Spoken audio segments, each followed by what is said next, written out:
하나님 말씀 보시겠습니다. 요한일서 5장 21절 한 목소리로 같이 한번 읽겠습니다. 시작. 자녀들아 너희 자신을 지켜 우상에서 멀리하라. 아멘. 할렐루야.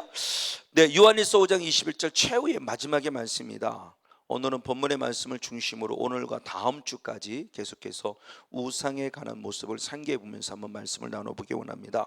자, 사도 요한은 요한일서를 쓰게 된 배경에 대한 부분의 모습을 처음부터 말씀을 드렸습니다. 요한일서를 쓰게 된 배경은 영지주의자, 그노시스민 이 영지주의자들, 그냥 배워서 지식으로 오케이 깨달았으면 구원받았다고 말하는 그런 영지주의자들의 잘못된 점을 지적하기 위해서 하나님께서 지금 사도 요한을 감동시켜서 쓰게 됐죠. 그래서 우리는 이들을 흔히 최초의 교회에 있었던 기독교 교회에 있었던 이단이라고 말을 하죠. 바로 이를 배격하기 위해서, 영지주를 배격하기 위해서 사도 요한이 요한일서를 쓰면서 여러 가지 많은 모습들 가운데 마지막 결론적인 부분의 모습은 결국 뭐냐? 세 가지를 안다. 하나님께 난 자에 대해서 세 가지를 안다. 그 첫째가 뭐냐? 정말 하나님의 자녀는 범죄하지 않는 줄 안다.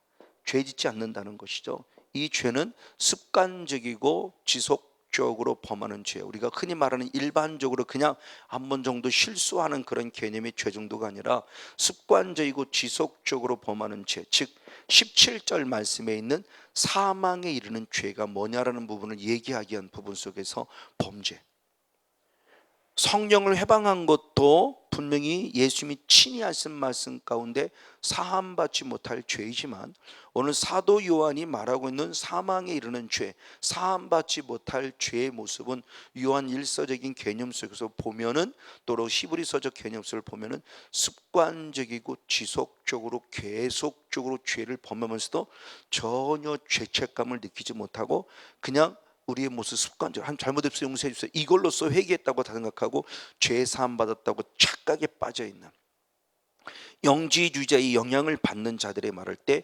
범죄하지 않는 줄 안다. 그리고 범죄하지 아니한 자는 두 번째 19절의 말씀에 내가 누구에게 속한지 안다.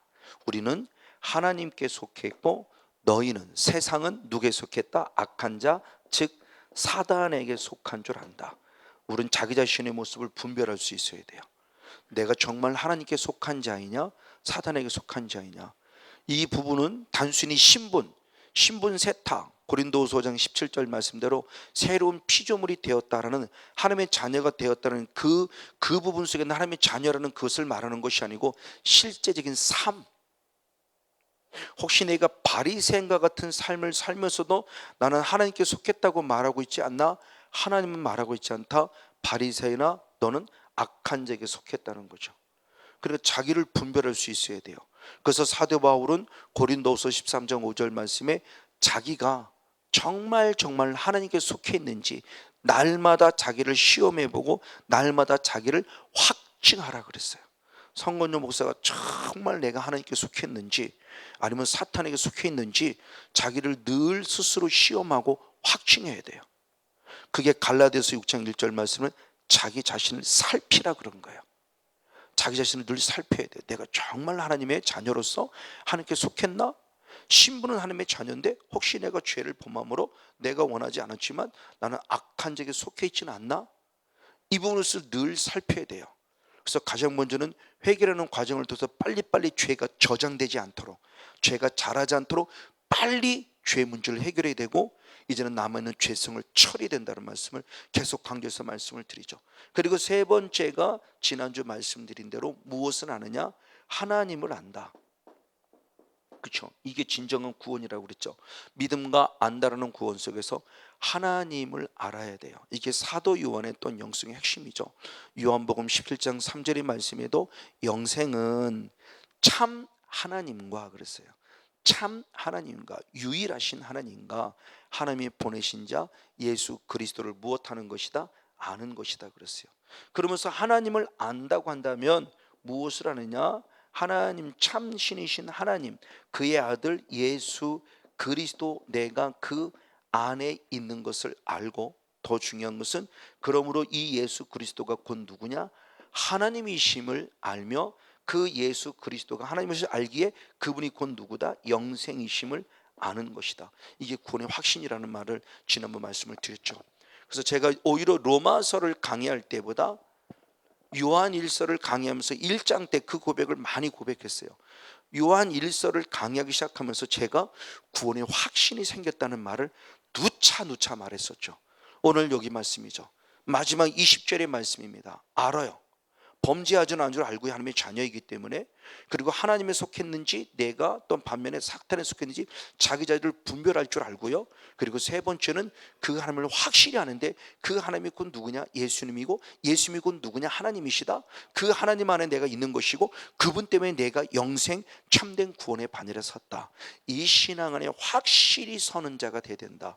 이 신앙 안에 바로 이 부분의 모습을 우리가 지난주까지 말씀을 통해 보면서 오늘 결론이죠. 그러면서 21절의 말씀에 무엇이라고 표현했는가? 다시 한 번만 더 한번 21절 한 절 말씀을 같이 한번 읽겠습니다. 요한일서 5장 21절입니다. 시작. 아멘. 마지막입니다. 그러면서 최종적으로 마지막을 얘기해요. 자, 이 말씀의 의미를 잘 모르면 갑자기 뜬금없이 왜 우상을 멀리하라는 거야? 라는 생각이 들 수 있어요. 그러니까 요한 1서를 마지막 결론 내리는 최종적인 한마디예요. 그 한마디면 자녀들아 너희 자신을 지켜라. 너희 자신이 어디로부터 지키냐? 우상으로부터 지켜라. 우상을 멀리하라고 그랬어요. 자, 너희 자녀들아 너희 자신을 지켜 우상을 멀리하라고 그랬어요. 우상을 멀리하라고 했을 때 바로 이 말은 결국 다시 말은 뭐냐? 자, 다시 본문으로 돌아간다면 지금 사도 요한은 누구 때문에 지금 요한일서를 쓰게 됐다고요? 영지주의자들 때문에 요한일서를 쓰게 된 배경이에요.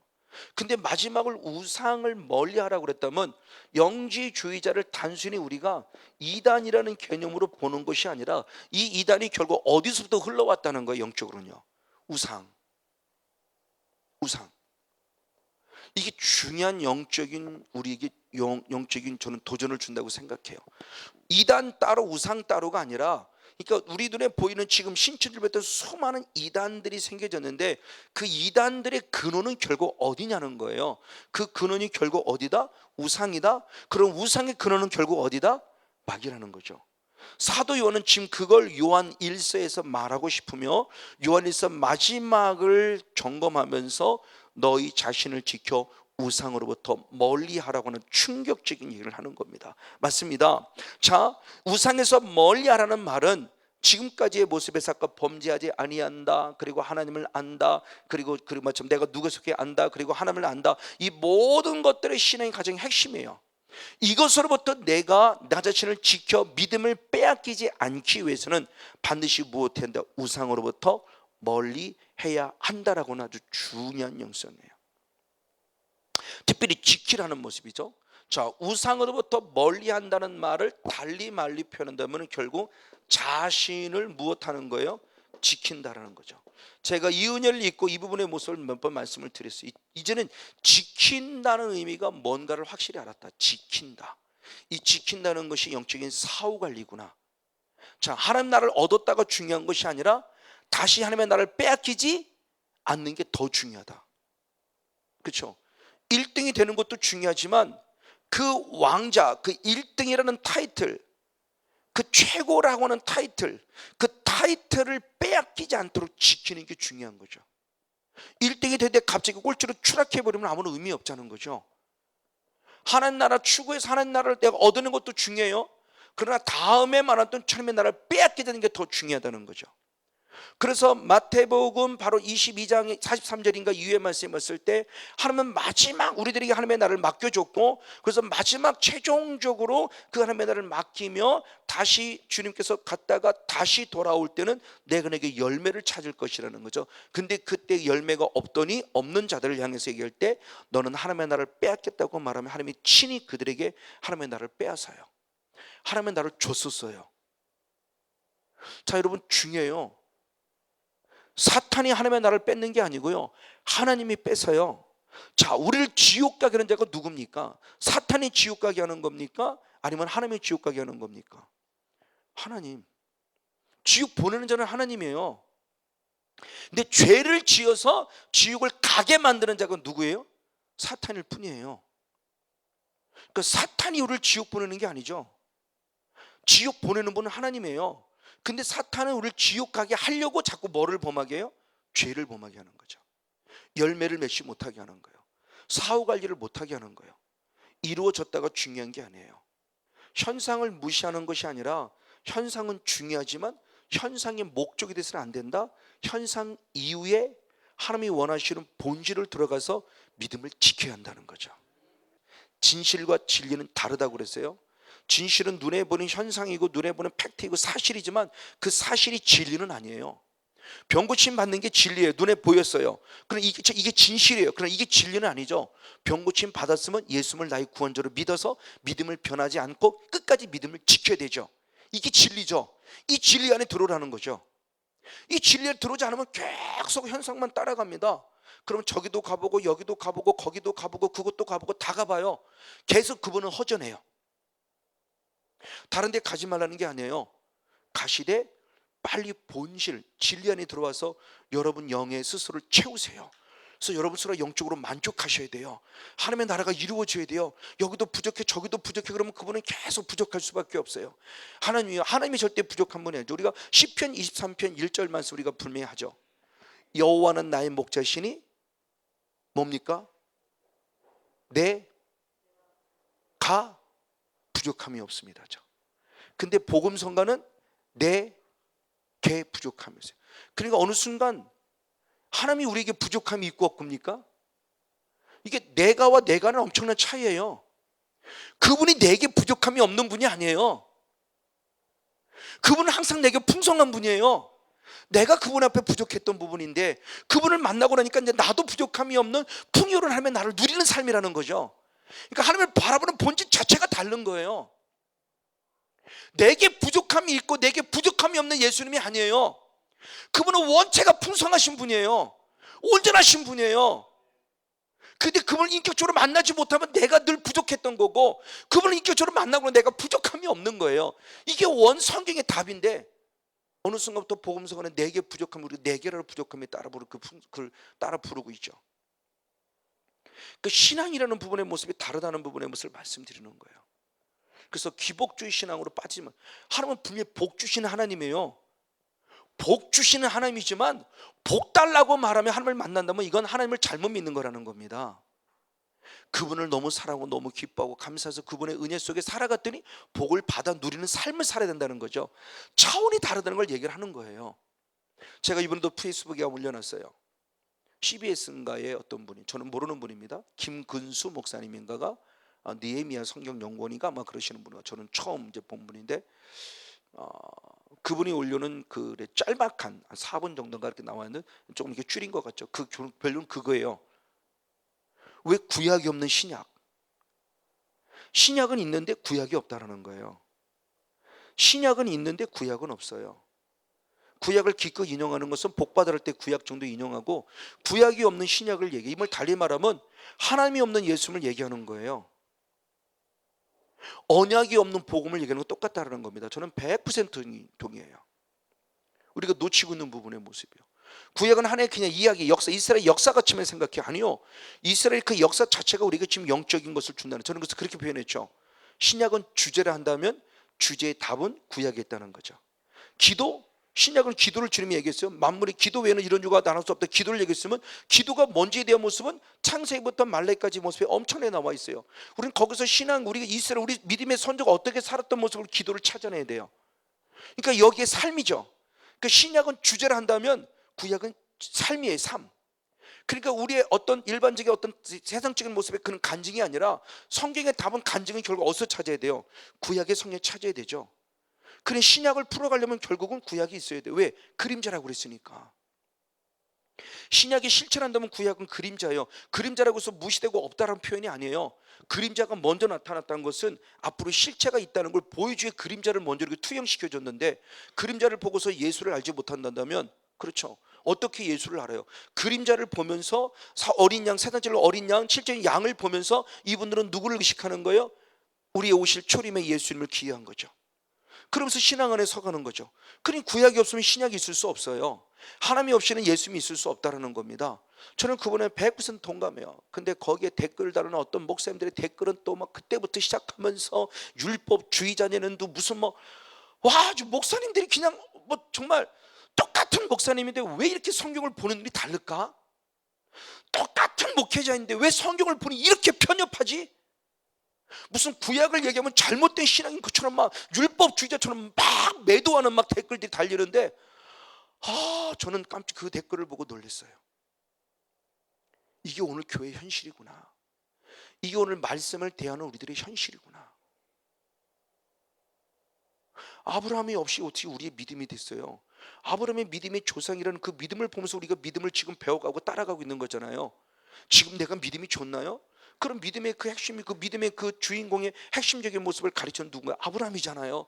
그러면 아브라함을 통해서 믿음을 보는 거잖아요. 사도 바울도 로마 4장에 아브라함을 얘기를 했잖아요. 그럼 아브라함의 이야기가 필요하고 아브라함의 믿음이 필요한데 구약이 없이 신약이 있는 것처럼 얘기해버리고, 구약을 얘기하면 잘못돼 왜 자꾸 율법으로 돌아가냐고 그러고. 어쨌든 잘 이 모습입니다. 자, 하나님은 지금 무엇을 말하는가? 우리들에게 믿음이라는 모습 속에서 지킨다라는 것, 지금 다시 말해서 이 우상을 멀리해서 자기 자신을 지킨다는 신앙은 대단히 중요하다. 그래서 저는 창세기 1장 28절의 말씀에 하나님이 주신 사명과 축복이 있다고 말씀드렸어요. 사명의 모습은 뭐냐? 너는 생육하고 번성하고 무엇하라? 충만하라. 두 번에 축복이 있었습니다. 축복이 있었습니다. 그러면 사명은 뭐냐? 사명의 모습은 정복하고 무엇하라? 다스리라. 그러니까 생육하고 번성하고 충만한 영적인 축복을 받았으면 반드시 정복하고 다른 이 사명을 감당해야 된다. 그럼 이거로 끝나냐? 아니다. 2장 15절에 중요한 말씀하셨다. 그래서 창세기 2장 15절의 말씀을 봅니다. 네, 한번 같이 한번 읽겠습니다. 시작. 여호와 하나님이 그 사람을 이끌어 에덴 동산에 두사 그것을 다스리며 무엇을 하세요? 지키게 하셨어요. 그러니까 에덴 동산을 다스리며 에덴 동산을 무엇하라고 했어요? 지키라. 새로운 명령 하나 더 주셨어요.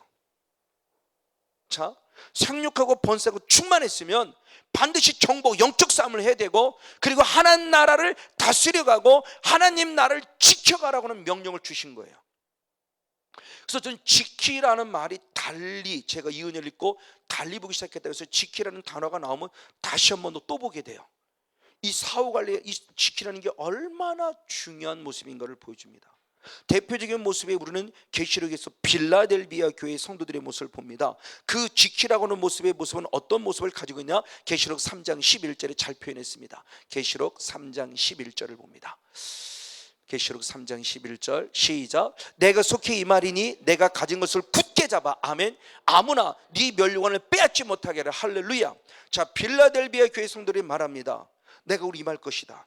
내게 너에게 준 것이 있지. 이미 선물이에요. 뭡니까? 구원이라는 선물 주셨어요. 은혜와 능력을 부어주셨어요. 부족하지만 저희는 은사까지 주셨어요. 말씀의 능력 주셨어요. 여러 가지 많은 선물들을 주셨어요. 바로 그겁니다.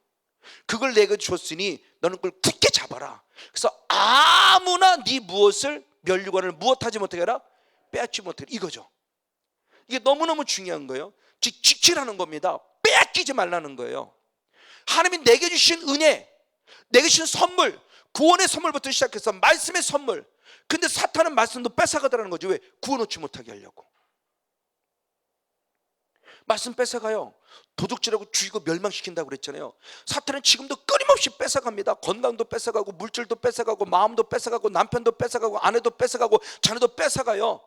근데 우리는 그걸 사탄이 한다고 생각하지 않고 남편 때문에, 아내 때문에, 너 때문에 그래 왔어요. 그러니까 내 안에 갈등만 생기고 나만 죽어나요. 그 갈등이 결국 나를 죽이더라고요. 사탄이 그랬다면 갈등이 아니라 어떻게든 싸워보겠다고 생각하는데 네가 그랬어 그러니까 자꾸 갈등이 일어나요. 이거하고 살아야 돼 말아야 돼 이런 생각이 들고, 이 성도를 나가라고 그래 말아야 돼 이런 생각이 들고, 내가 저 목사 밑에 신앙생활 해야 돼 말아야 돼 교회를 옮기고 이런 생각이나 들고, 끊임없는 갈등. 사탄의 속임 쓰고 사탄의 영향을 생각하지 않고 사람 때문에 보니까 그런 갈등 속에서 내가 스스로 죽어가면서 영적이 다운되고 내가 죽어. 저도 그랬으니까요. 그게 나를 참소하게 만들어서 나중에는요 스스로 참소를 당했어요. 지쳐버리니까 아무것도 할 수 없어. 내 스스로가 무기력해요. 난 아무것도 못하는 목사 같아요. 바로 이런 모습들입니다. 이런 모습들 안에서 내 믿음을 지키라요. 아무도 하나님이 내게 주신 선물 그것을 빼앗지 못하도록 굳건하게 지키라. 할렐루야. 바로 이 부분의 모습. 그분의 모습을 말할 때 그러면 내 힘으로 지킬 수 없기 때문에 사도 바울은 바로 이 부분을 어떻게 했느냐? 디모데후서 1장 14절입니다. 사도 바울의 영성입니다. 어떻게 지켰는가를 봅니다. 시작. 우리 안에 거하시는 성령으로 말미암아 내게 부탁한 아름다운 것을 무엇하라? 지키라. 하나님에게 부탁한 아름다운 걸 지키려면 내 힘으로 지킬 수 없어요. 그럼 무엇으로 지켜야 하느냐? 오직 성령의 힘으로 지켜야 된다는 거예요. 바로 빌라델비가 바로 그런 교회였어요. 능력은 적었어요. 다시 말해서 귀신 쫓아내고 병 고치는 능력은 적었는데 하나님 칭찬받았어요. 어떻게 칭찬받았느냐? 계시록 3장 8절 시작. 볼지어다 내가 사람 앞에 열린 문을 두었으니 능히 닫을 사람이 없으리라. 내가 내 행위를 하노니 내가 적은 능력을 가지고도 내 말을 지키며 아멘 내 이름을 배반치 아니했도다. 할렐루야. 자, 빌라델비아 교회가 칭찬을 받아요. 그때 무엇 때문에 칭찬받느냐? 능력은 힘이 적었어요. 귀신 많이 못 쫓아냈어요. 많은 사람을 병을 고쳐주지 못했어요. 그래도 칭찬받았어요. 왜? 중요하죠. 내 말을 무엇했다? 지켰다. 예수 이름을 배반하지 않았기 때문에 지켰어요.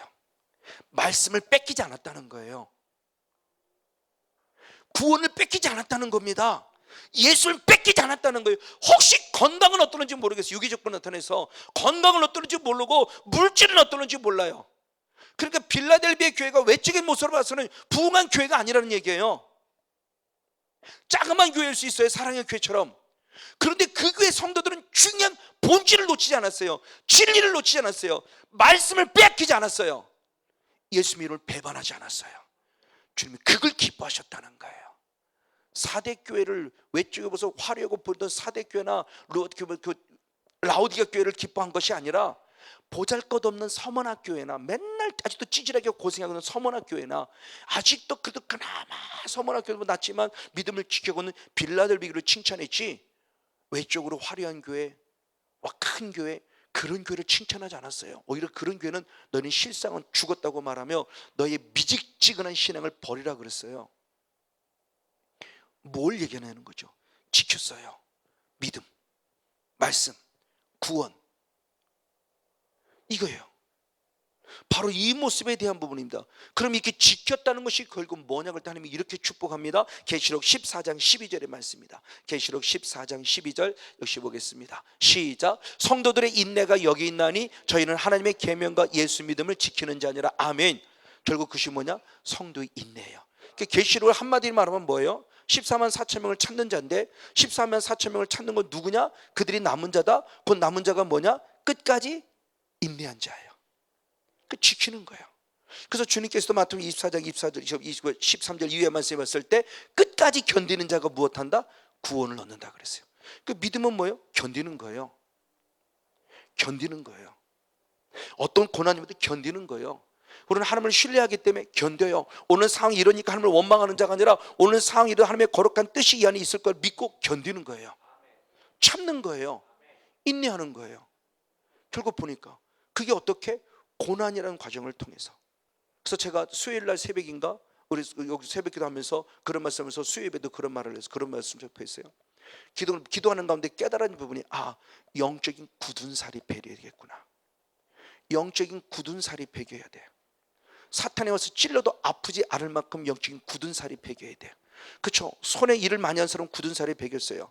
웬만한 것들이 와서 건드려도 그것 때문에 아야 하고 놓지 않아요. 끝까지 일합니다. 영적 굳은 살이 배겨야 돼요. 좀 단단해지라는 겁니다.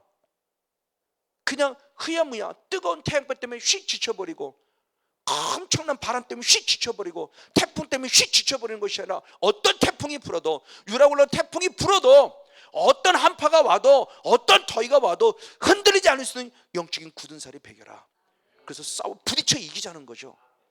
그런 감동이 와서 정말 감격스럽게 또 수요예배를 하는 새벽을 함께 드리면서 수요예배 시간에 저도 이 말씀을 다시 한번 증거했어요. 맞습니다. 지금 하나님이 우리들에게 말하는 게 인내예요. 성도의 인내. 그 성도의 인내라고 축복해요. 그 사람이 결국 남은 자예요. 그 사람이 믿음 지킨 자예요.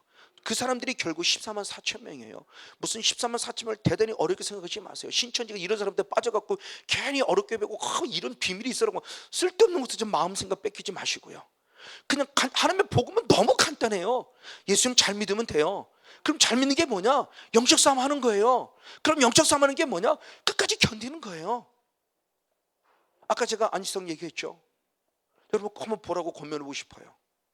정말 안희성을 저는 이번에 안희성을 보면서 그 세 가지 대화, 그도 싸울 겁니까라는 어떻게 싸울 거냐고 그랬을 때 나는 싸운다는 겁니다. 어떻게 싸우느냐? 나는 후퇴하는 걸 배운 적이 없다. 나는 후퇴하는 걸 모른다. 나는 나는 무릎 꿇는 건 배우지 않았다. 끝까지 싸우겠다는 거죠.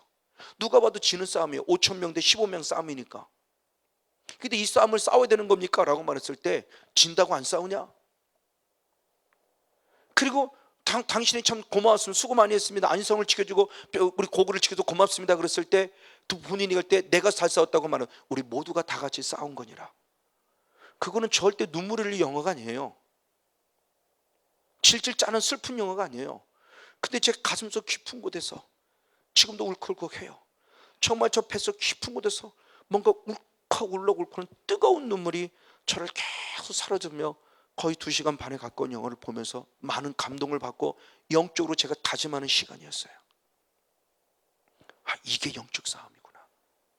그리고 5천 명이 15명을 대해야 돼요.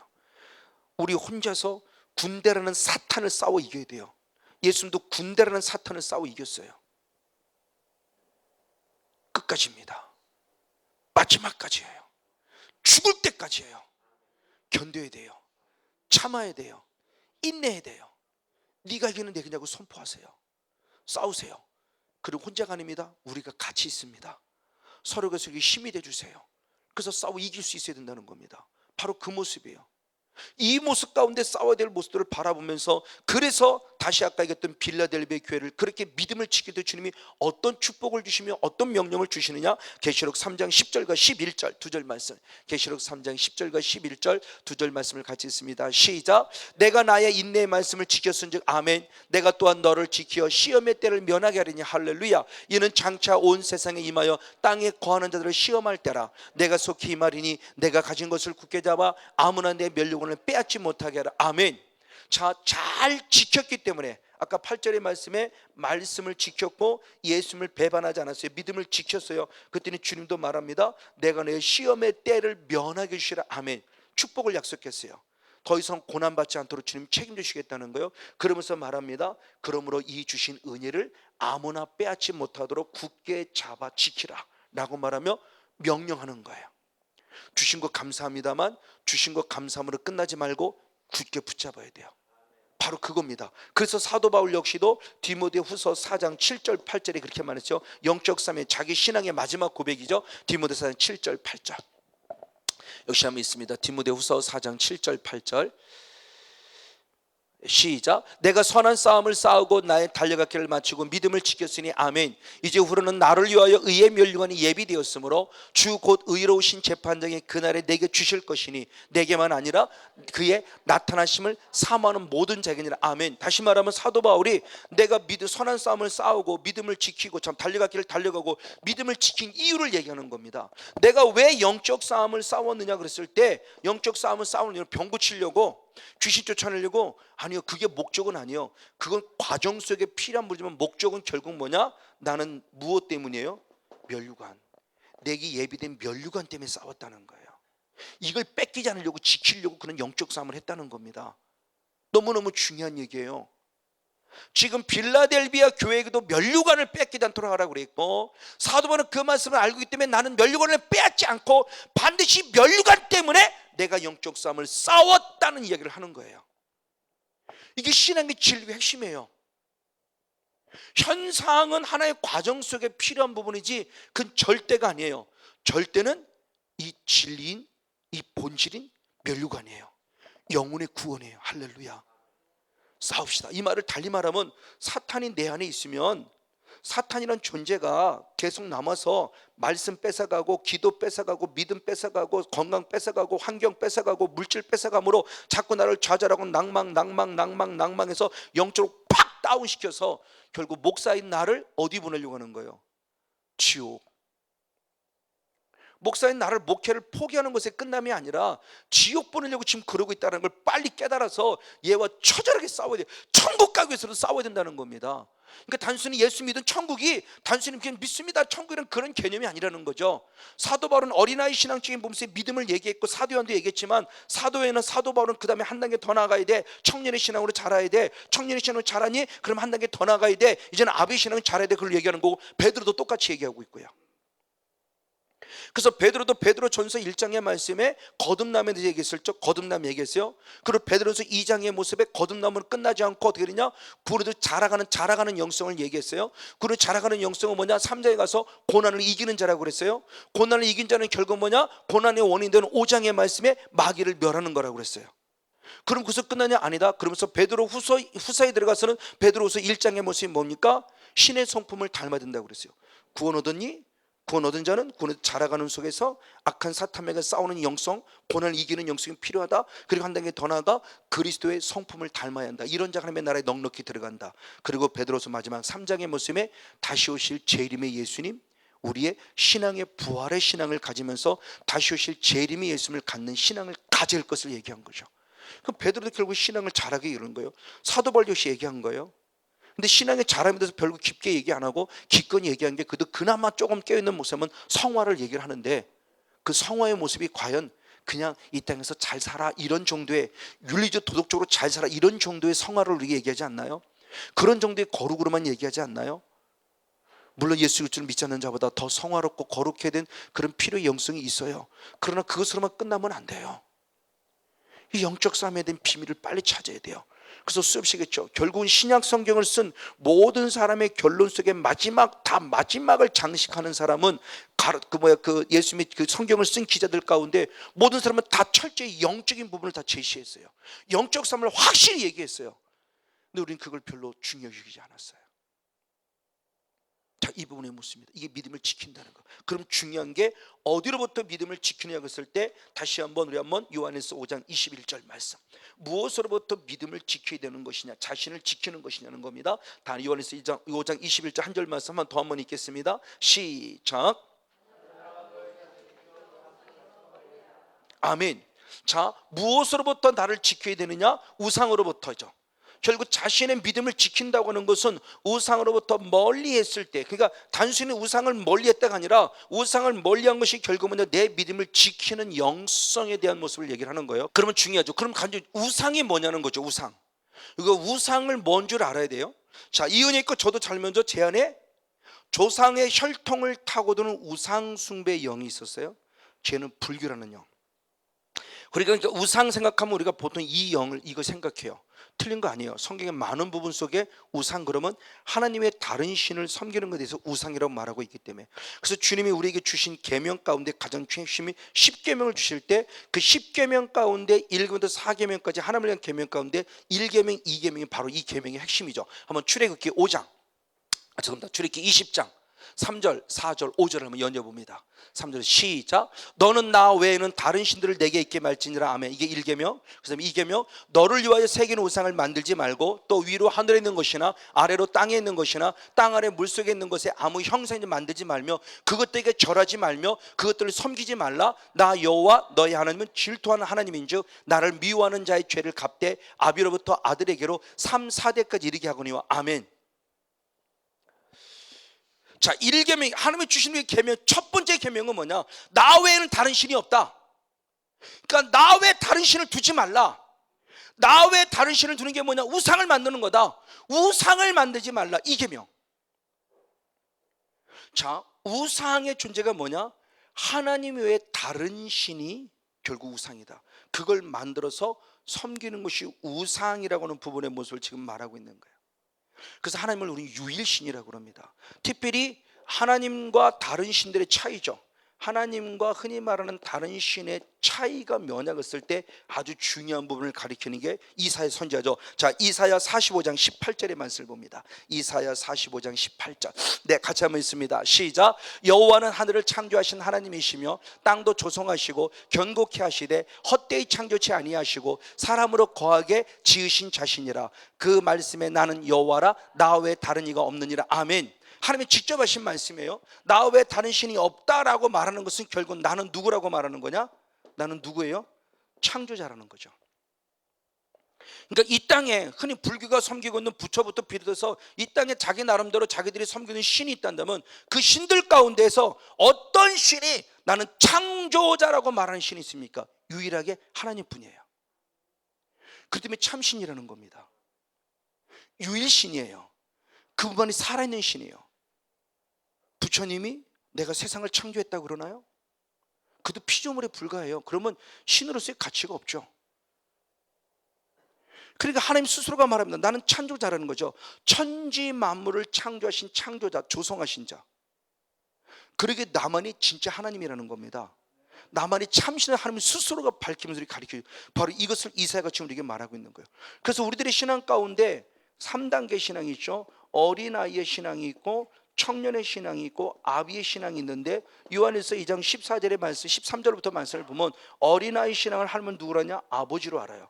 청년의 신앙은 마귀와 싸워 이기는 영적인 승리자예요. 아비의 신앙을 하면 누구라느냐? 태초부터 계신 하나님, 즉 창조자 하나님을 아는 신앙이에요.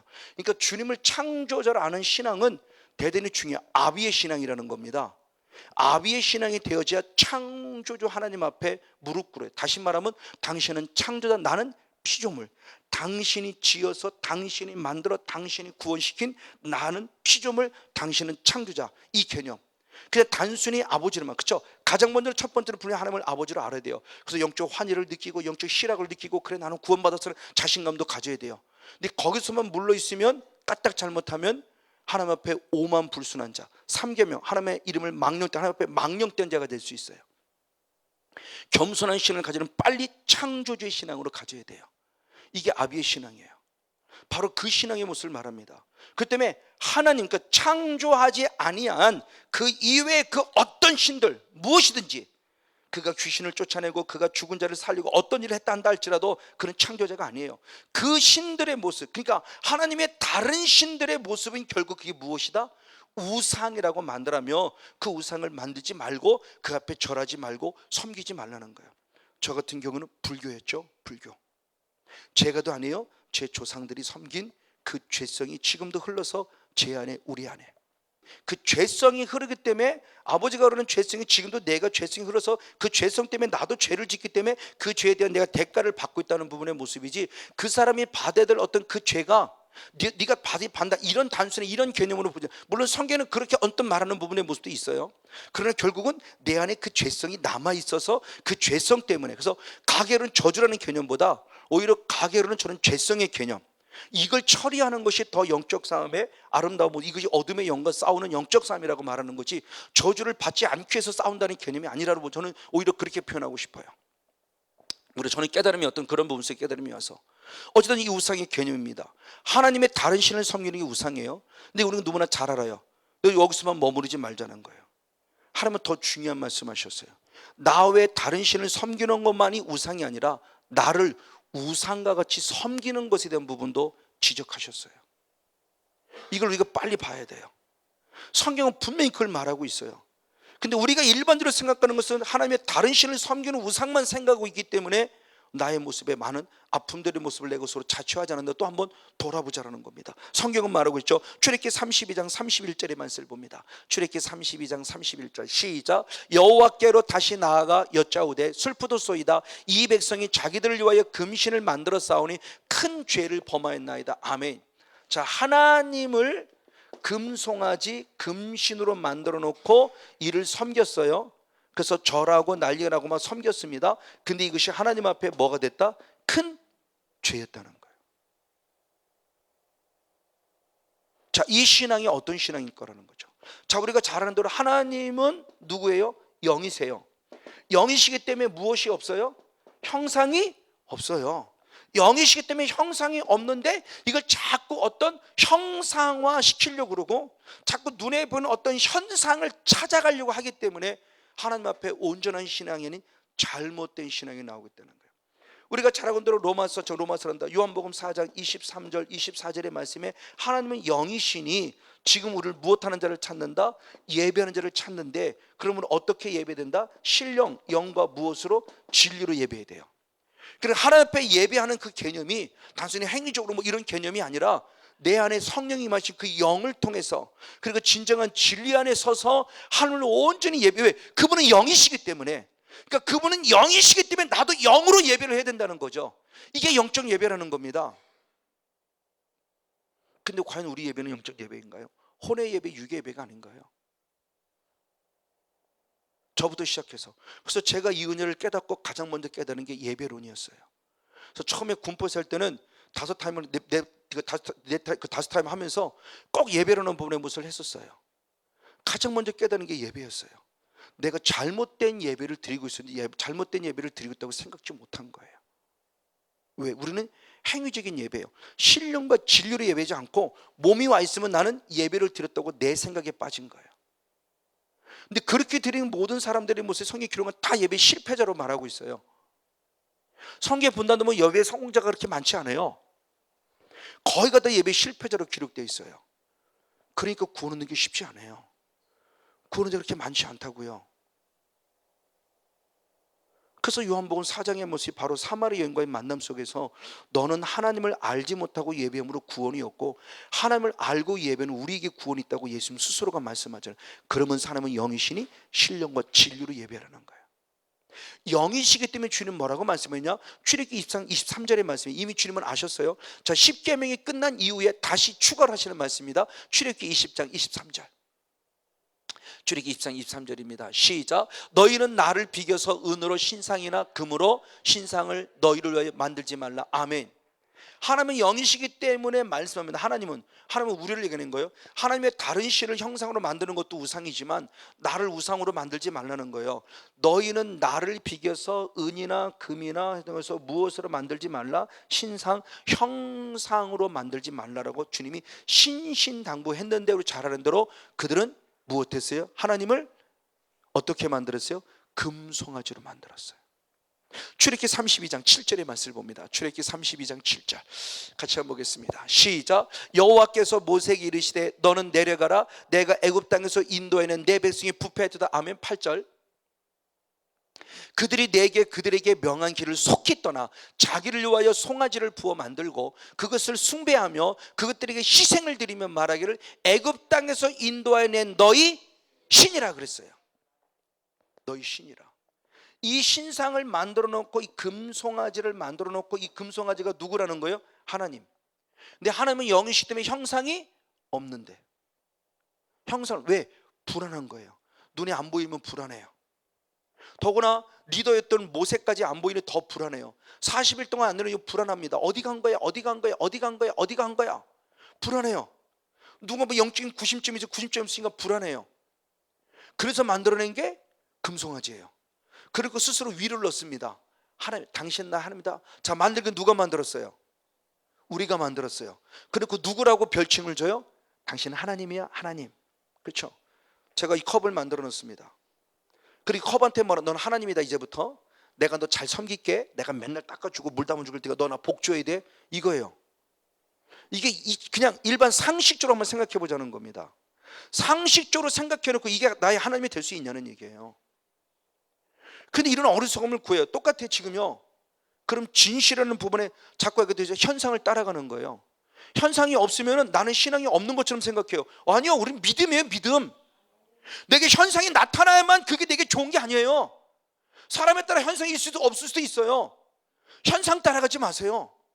근데 자꾸 그런다 눈에 뭔가 보여야 되고 내게 무슨 반응이 있어요. 이래야만 뭔가 주고 뭔가 좀 나도 확신하는 것 같고 그래야만 저 사람이 능력 있는 것 같고 다른 사람이 내게 기도해 줄 때 내게 아무런 반응이 없었는데 저 사람이 내게 기도할 때는 그럼 저는 그 사람이 대단한 사람처럼 생각해요. 아니요, 다 속고 있는 거라는 겁니다. 그 현상에 속지 말아요. 하나님은 영이세요. 영이신 하나님은 형상을 만들지 말라고 그랬습니다. 다시 말하면 우리에게 눈에 보이는 걸 따라가지 말라는 거예요. 우상을 현상으로 만들어 놓고 그거 섬기지 말라는 겁니다. 눈에 보이는 걸 따라가고 눈에 보이는 걸 추구하지 말라는 거예요. 나는 영이다. 눈에 보이지 않는 그것, 영. 내가 영이니 너희도 성령으로, 영으로. 이게 기복주의 신앙이죠. 비나이다 신앙입니다. 그래놓고 비나이다 그러는 거. 나 좀 잘 되게 해주세요. 내 남편 좀 잘 되게 해주세요. 우리 아내들 잘 되게 해주세요. 우리 교회 잘 되게 해주세요. 그럼 하나님의 머리 복잡할 것 같아. 너만 잘 되면 어떡하니지. 주님 우리 모두가 다 잘 되기를 원하시는데. 그래서 말씀의 기준을 통해서 이렇게 하는 잘 되게 해주고 축복을 약속하셨는데, 그러니까 내 기준이 아니고 내 신앙이 아니라 하나님께서 원하실 때 우상의 개념이 뭐냐는 걸 보는 겁니다. 우상의 개념. 하나님의 다른 신도 우상이에요. 다른 신. 근데 하나님을 형상으로 만들면 하나님도 우상같이 섬기는 거예요. 내 육신의 것만을 추구한다 그런다면 기복주의 신앙이고, 현상만 추구한다 그런다면 기복주의 신앙이고, 그것을 결국 하나님을 우상과 같이 섬하는 우를 범할 수 있다는 거예요. 바로 성경은 지금 그걸 지금 우리에게 말씀해 주고 있습니다. 그런가 반면에 또 다른 모습에서는 또 어떻게 말하고 있는가? 사무엘상 15장 23절. 사무엘상 15장 23절. 다시 한번 봅니다. 시작. 이는 거역하는 것은 사술의 죄와 같고 완고한 것은 사신 우상에게 절하는 죄와 같음이라. 왕이 여호와의 말씀을 버렸으므로 여호와께서 왕을 버려 왕이 되지 못하게 하셨는데. 아멘. 뭐가 우상이냐? 고집. 하나님 말씀에 불순종한 것은 사술, 마술 부리는 죄와 같고, 역시 똑같은 개념의 우상 숭배하는 개념 같고, 그리고 완고한 것은 교만입니다. 고집입니다. 사신 우상에게 절하는 죄와 같다. 저걸 세번역 성경은 아주 우리가 이해하기 쉽게 잘 쓰겠습니다. 한번 세번역 성경을 한번 더 보겠습니다. 사무엘상 15장 23절에 세번역 성경. 네, 세번역 성경 한번 보겠습니다. 시작. 거역하는 것은 점을 치는 죄와 같고 고집을 부리는 것은 뭐예요? 우상을 섬기는 죄와 같습니다. 그랬어요. 고집 부리는 거. 그래서 아기들이 처음부터 태어날 때 죄성을 가지고 태어났다는 게 뭐예요? 고집 부리는 거죠. 땡깡. 고집 부리는 건 안 가르쳐도 고집 부려요. 그게 결국 죄성이 이미 타고 온 거죠. 그러면 결국 엄마 아빠가 그랬다는 거죠. 엄마 아빠가 그랬다는 거예요. 고집이 있었다는 거예요. 근데 이거는 우리는 이 고집을 그냥 내 성향이 원래 그래 이렇게만 생각하고 있다. 아니요. 그 성향은 결국 어디서 온 거냐? 우상 숭배로부터 왔다. 우상 숭배는 결국 뭐냐? 마귀로부터 온 것이다. 그러니까 결국 내 안에 고집이 강하다는 것은 그만큼 내게 우상 숭배의 영성 죄성이 강하다는 거죠. 유난히 강해요. 아주. 저도 아주 그런 사람 중에 한 사람이었어요. 뭐 온순한 척 보이고 부드러운 척 보여도 아주 속된 말로 하면 똥고집이 있었다니까요. 똥고집. 이게 결국 제가 아내를 힘들게 만들었던 거죠. 왜? 내가 옳다고 생각하니까 이렇게 해야 돼! 막 이거죠. 막 사모가 돼갖고 말이야. 그것도 못하고 막 이렇게. 똥고집이었어요. 내가 주님의 마음을 품었으면 그렇게 하면 안 됐던 거였는데, 그러니까 내가 이 은혜를 입은 게 얼마나 감사한지요. 내 잘못을 내가 볼 수 있다는 것도 감사. 그 전에 제가 잘못했다 생각해 본 적이 없으니까요. 정말 젊은 사람들이 와서 목사님 왜 사모님한테 그러면 내가 뭘 잘못했는데 그랬지? 내가 그랬어라고 한 번도 나를 돌아본 적이 없어요. 제가 만약 그 상태에 죽었으면 저 나름대로 하나님을 잘 섬긴다고 그러고 정말 하나님밖에 모른다고 그러고 집도 모르고 아내도 모르고 아이도 모르고 정말 교회가 성도밖에 모를 때 나름대로 이렇게 정말 최선을 목회해왔어요. 근데 그 목회가 옳았냐? 아니요, 옳은 거 아닙니다. 옳은 게 아니었다. 내 의였어요. 내 의의 목회였지 하나님의 의를 위한 목회가 아니었다는 거예요. 이렇게는 해야 되지는 내 기준이었지, 내 아우트라인이었지, 내 고집이었지 하나님의 의를 위한 목회가 아니었다는 거예요. 저는 그걸 말하려고 하는 거예요. 이게 얼마나 잘못됐냐는 거예요. 저는 정말 이 은혜 입은 게 너무너무 감사해요. 다른 사람은 둘째 치고라도 나를 돌아볼 수 있고 나를 점검할 수 있고 내가 잘못됐다는 걸 발견하면서 나의 모습을 가지고 하나님 앞에 회개할 수 있었다는 거, 저는 그것마저 너무너무 감사해요. 그전엔 제가 그걸 몰랐으니까요. 제가 잘못했다는 걸 몰랐어요. 다 네 탓이었어요. 당신 탓이에요. 당신 탓. 기도하지 않으니까 그렇지 말이야. 당신 탓. 순 아내 탓이었지 제 탓으로 돌리지 않았어요. 그 집사람이 얼마나 힘들었겠습니까? 이게 저의 모습이었어요. 그러니까 지금은 정말 참 감사해요. 지금은 100% 이해하려고 합니다. 너무 이해해서 문제죠. 오히려 너무 이해해서 문제지. 그때 어느 정도 줄때 적당 여기까지만 이해를 해야 되는데 너무 이해해서 문제지. 정말 한편에 주님 마음 품어서 그 모습에 그 또 다른 모습에 우리가 볼 때는 잘못된 것 같지만 또 다른 모습에 그 하나님이 보여주시는 건데 그 모습에 그 영혼이 막 살려고 발버둥치는 모습을 보면서 저는 그것만도 감사해요. 그 영혼이 그것에 놓쳐져 있다면 그게 문제가 되겠지만, 근데 그 영혼 속에 막 주님을 향해서 막 간절히 찾는 모습 환상 가운데 보게 하셔서 그걸 깨닫게 하시면 정말 정말 감사해요. 그러면 가서 두 손 꼭 붙잡아주고, 집사님 고마워요, 집사님 힘내, 이런 말이 저절로 나오죠. 왜? 그 영혼의 울부짖음을 알으니까. 그가 수수방관하고 나태해있다는 데면 문제가 되겠지만, 그 영혼은 나름대로 최선을 막 살아가려 좀 발버둥 치는 거예요. 뭔가 해보려고 막 주님 앞에 나가려 애쓰는데 환경 고충은 여러 가지 모습이 따르지 못해서 자꾸 지치고 쓰러져 넘어지면 제가 중보자가 돼줘야죠. 제가 힘이 돼줘야죠. 목사가 다른 게 목사인가요? 그분에게 힘을 주고 용기를 주고 중보해 주는 게 목사의 모습이죠. 그래서 저는 그 사명 감당하려고 하는 거예요. 그래서 환상을 본다는 게 너무너무 감사해요. 그분의 영혼의 상태를 알게 한다는 게 너무너무 고맙고 감사하고요. 정죄하기 위해서 보는 것이 아니라 바로 그분의 맞습니다. 자, 그러면 더 우리 모습은 무엇이냐? 이런 모습을 가지고 주님을 창조하는 모습 가운데인데, 바로 이런 모습 가운데서 나의 모습 가운데 왜 그럼에도 불구하고 자꾸 우리는 하나님의 다른 신을 섬기고 있을까? 왜일까라는 거예요. 왜일까?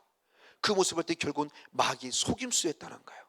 마귀의 속임수가 결국 우상을 만들게 만들었고, 우상을 만든 것은 자기가 섬김을 받으려고는 마귀의 속임수에 넘어가고 있다는 겁니다. 대표적인 말씀이 신명기 32장 17절, 신명기 32장 17절 말씀 같이 한번 읽습니다. 시작. 그들은 하나님께 제사하지 아니하고 누구에게? 마귀에게 하였으니 아멘. 곧 그들의 알지 못하던 신, 근래에 일어난 새 신, 너희 열조에 두려워하지 않던 것들을 아멘. 자, 지금 이스라엘 백성들이 우상을 섬기는 건데 결국 누구에게 했다? 마귀에게. 근데 그 마귀 우상 숭배 때 지금껏 섬겨왔던 우상을 숭배했냐? 아니다. 중요하죠. 그들이 알지 못하던 신이에요. 다시 말하면 근래에 일어난 새 신이에요. 너희 열조가 두려워하지 않던 것들이에요. 그러니까 이것이 지금 섬기는데, 이것이 내가 우상같이 왜? 저거 섬기면 A가 있었으면 A가 A를 섬기는 것은 우상인 줄 알아요. 그러니까 안 섬겨요. 그러니까 마귀는 새로운 걸 갖다 주는 거예요. 그러면서 셋이 이걸 섬겨로 가르칠 때 전혀 두려움이 없는, 왜? 이걸 우상이 아니라고 생각하니까 두려움이 없는 거예요. 그러니까 그걸 섬겨요.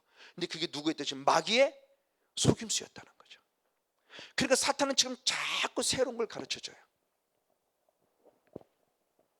제가 이번에도 신천지에 대한 부분, 신천지가 우리를 어떻게, 왜 신천지의 숫자가 줄지 않고 더 늘어나는가, 이런 관점에서 쭉 나온 여러 가지 많은 봤을 때 한 어떤 교수가 이렇게 연구한 것을, 그런 개념을 얘기했어요. 신천지는 흔히 말합니다, 오늘의 트렌드를 찾아가면서 전도 방법이 자꾸 바뀌더라. 그게 옳은 것도 같아요. 우리 기독교도 분명히 필요한 부분이에요. 옳은 것도 같지만 반면에 옳지 않아요. 저 말씀과 연결시키면. 그러니까 우리가 디지털적인 시대에 지금 살고 있지만, 우리가 신앙이라는 개념은 디지털적인 신앙의 개념, 환경과 조건에 따라, 그래서 저희 신학부대 상황신학이라고 했죠. 상황에 따라서 또 바뀌어간다는 상황신학이 있어요. 상황신학이 아니라 아날로그적인 신앙이에요. 그냥 누가 봐도 바보스럽지만 그냥 나는 예수님, 그리고 우리 신앙의 믿음의 선들이 살아왔던 신앙의 전통세가 따라가는 모습, 그래 저렇게 하면서 그렇게 살아가는 모습과, 뭔가 새로운 사탄의 모습은 새로운 걸 자꾸 주면서 이게 옳은 것 같다라고 말하며 자꾸 옳은 곳으로 나아가지만, 그 방법이 옳은 거냐? 아니라는 거죠. 그것이 까딱 잘못하면 결국 누구를 섬기는 것이냐? 마귀를 섬기는 우상 숭배의 또 다른 모습일 수 있다. 그러니까 교회가 부흥되지만, 교회가 부흥된다는 목적 안에 전혀 말 그대로 새로운 신선한 어떤 전도 방법이 들어왔다. 근데 그 전도 방법이 처음에는 옳은 것 같지만 시간이 지날 때 또 다른 교회에 피해를 주고 있다면 절대 그것은 옳은 방법이 아니죠. 우리는 그걸 타고난 전도 방법으로 얘기해요. 그러면서 남의 교인도 뺏어와. 그럼 나름대로 타당성을 됩니다. 그 성도는 거기서 신앙이 죽어.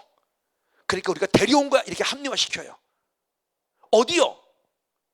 사도바는 그렇게 말하지 않았어요. 남이 가서 복음 전하는 데는 복음 전하지 않았어요. 자기가 구원시켜요. 이것만큼 교만한 게 없죠. 그래놓고 나는 교회를 부흥시킬 전도에 탁월한 전도법이라고 그러고, 아니요, 저는 절대 그렇게 옳다고 보지 않아요. 당신이 구원시킵니까?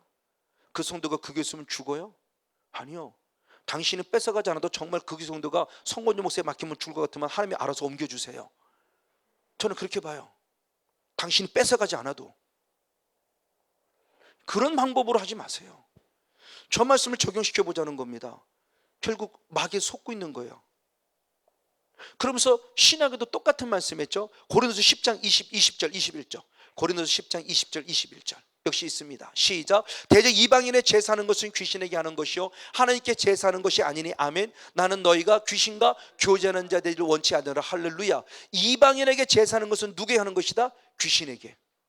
그러니까 이방인들이 제사하는 건 결국 우상 숭배인데 그것은 누구에게 하는 것이다? 귀신에게. 그럼 우리도 지금도 마찬가지죠. 절하지 말라는 모습, 여러 가지 많은 모습들, 바로 이런 모습들이 지금 내게 어떻게 적용될 것인가. 그럼 중요합니다.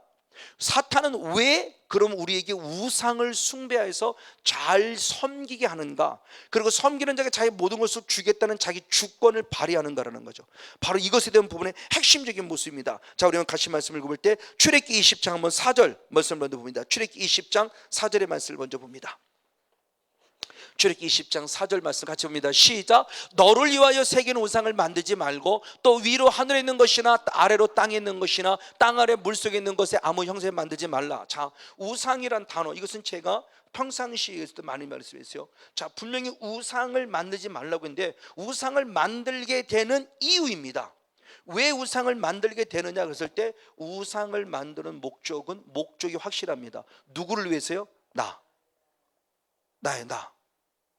아까도 읽었어요. 출애굽기 32장 한번 7절 한번 더 봅니다. 너무나 많은 부분이지만 출애굽기 32장 7절 아까 읽었던 말씀 같이 해봅니다. 시작. 여호와께서 모세에게 이르시되 너는 내려가라. 내가 애굽 땅에서 인도해낸 내 백성이 부패했도다. 아멘. 8절. 그들이 그들에게 명한 길을 속히 떠나 누구를 위하여? 자기를 위하여 송아지를 부어 만들었다. 똑같이. 자, 여기서 말씀하는 것은 하나님이에요. 분명히 여기서는 하나님의 다른 신이고 여기는 하나님이에요. 금송아지.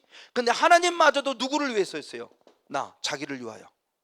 이게 바로 욕심 부리는 거죠. 즉 사탄이 이겁니다. 나에게 형상을 만들려고 하는 것은, 자꾸 나 외 다른 신 하나님을 우상같이 섬기라고 하는 것은, 자꾸 고집 부리게 만드는 것은 내 안에 무엇이에요?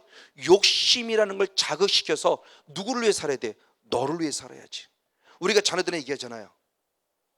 공부하라고 그러죠. 공부하라고 엄마 잘 되라고 하는 거냐? 누가 그래요? 너 잘 되라는 거지. 근데 속으로 해보세요. 걔가 잘 되면 누가 저 잘 돼? 내 욕심이 들어가 있는 거지 뭐. 엄마 욕심이 들어가니까 엄마도 공부 못했는데 무슨 아들 보고 공부를 잘하라고 그래요. 그 머리가 그 머리지. 그래서 나는 우리 아들 보고 한 번도 공부 잘 해본 적 없어요. 공부해 본 적 없어요. 그 대신 예배는 잘 드려 그랬어요. 그도 대학 들어가고 자기 목 다 해요 지금.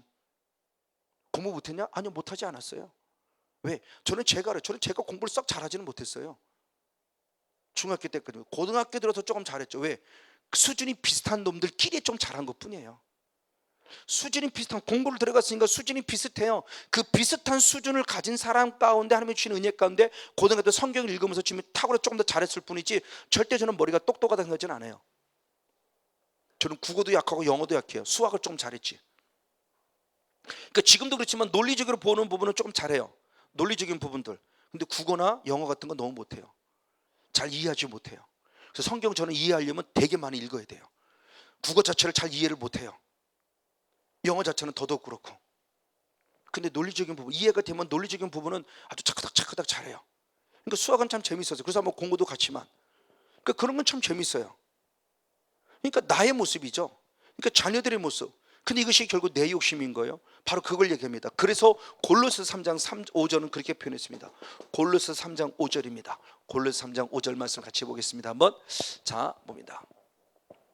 골로새서 3장 5절.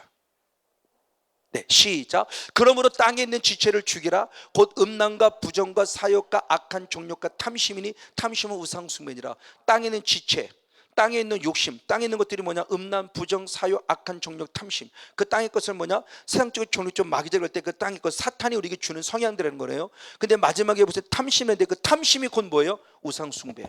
결국 내 안에 무엇이 있어요? 욕심. 이 욕심이 자기를 위한, 끊임없이 자기를 위한.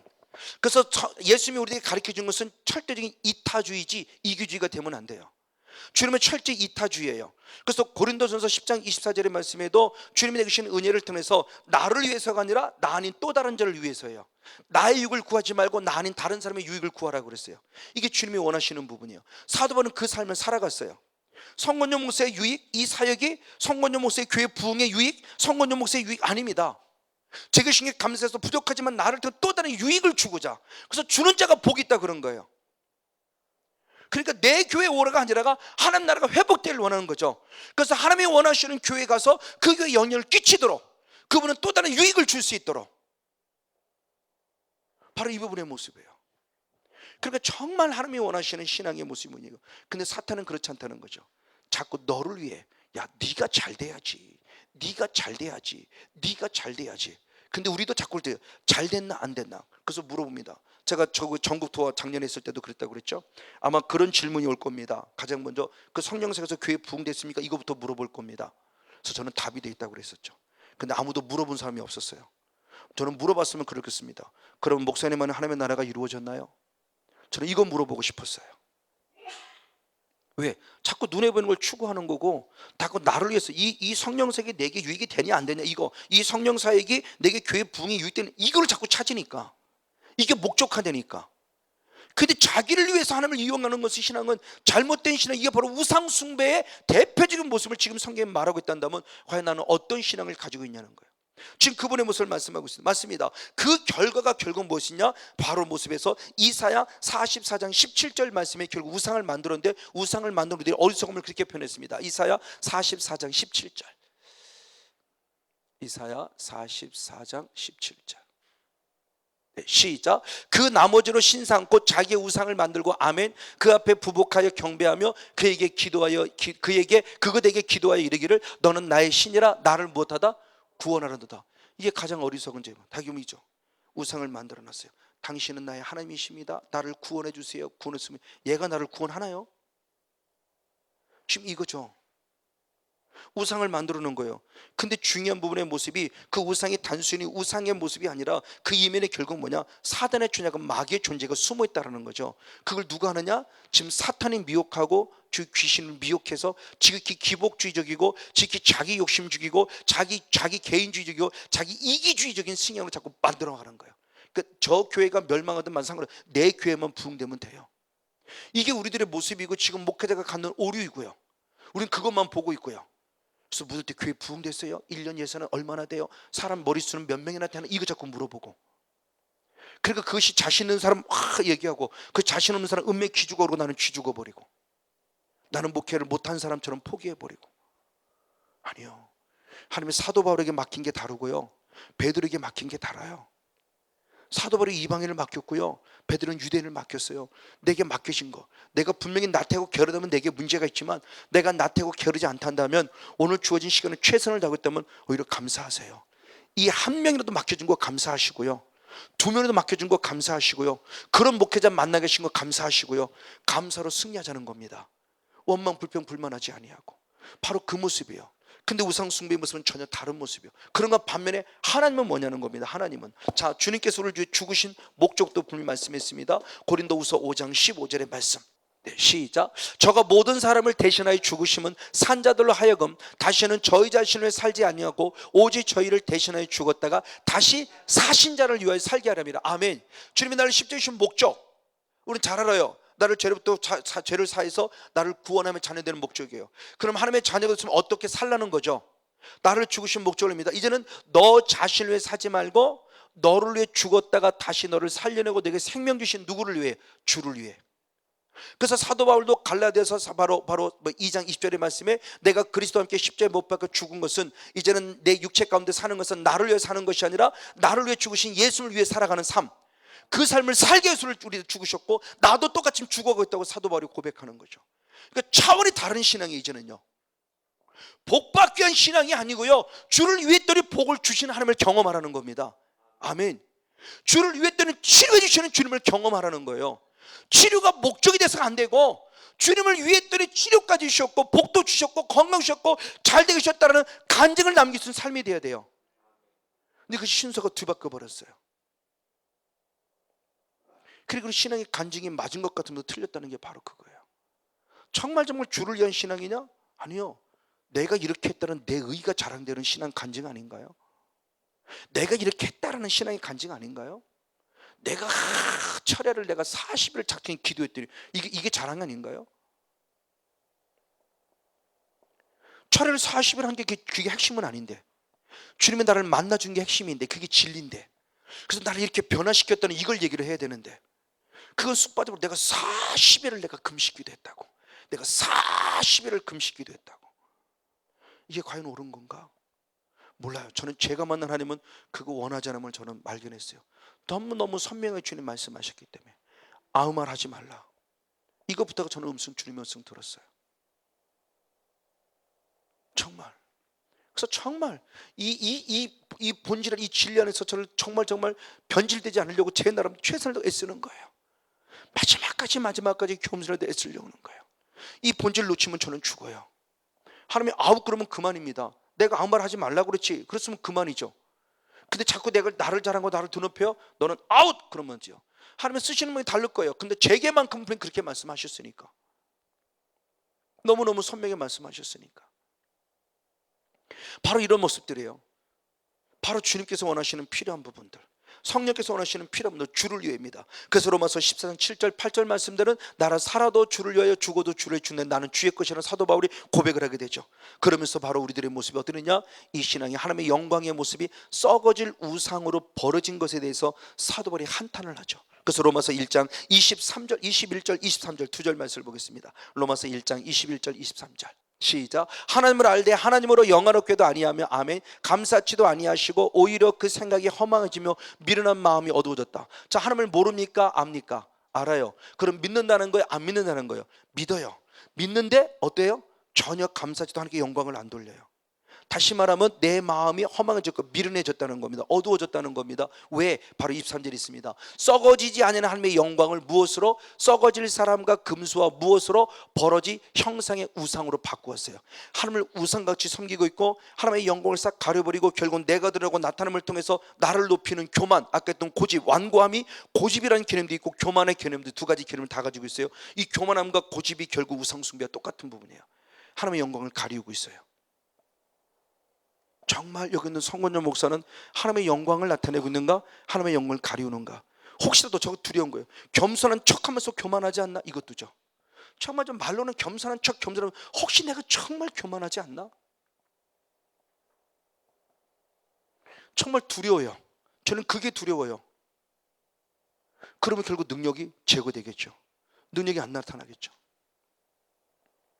정말 부족하지만 여기 있는 성권전 목사는 그 예수님을 닮아가면서 그 하나님이 원하시는 바의 모습 살아가려고 애쓰는 모습입니다. 자, 그렇다면 중요한 모습이죠. 그런 우상 숭배의 영향력이 어디서 오냐는 겁니다.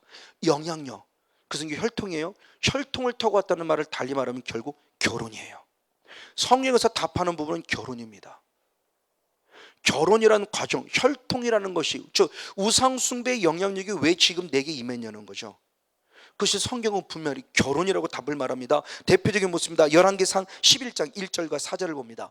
열왕기상 11장 1절과 4장 같이 보겠습니다. 열왕기상 11장 1절에서 시작. 솔로몬 왕이 바로의 딸 외에 이방의 많은 여인을 사랑하였으니 곧 모압과 암몬과 에돔과 시돈과 헷 여인이라. 그 다음에 중간 4절 말씀이십니다. 시작. 솔로몬이 나이 늙을 때 왕비들이 그 마음을 돌이켜 다른 신들을 쫓게 하였으므로 왕의 마음이 그 붙인 다윗의 마음과 같이 아니하여 그 하나님 여호와 앞에 온전치 못하였다. 아멘. 자, 1000명의 여자를 얻었어요. 이유는 간단합니다. 평화. 그래서 주변 국가가 안 싸우면서 서로 잘 지내자, 우리 잘 지내자는 목적하에 그 나라의 사랑하는 왕의 딸들을 다 왕비로 맞았어요. 그러면서 하나도 싸우지 않고 평화롭고 잘 지내고 있어요. 근데 문제는 뭐냐? 나이 먹은 게 문제야 이제. 그래서 여자들에게 저는 말합니다. 저에게 손들어도 조금만 참어. 50대면 60대 되면 죽어. 조금만 참어. 그래요. 저도 남자지만 별 수 없어요.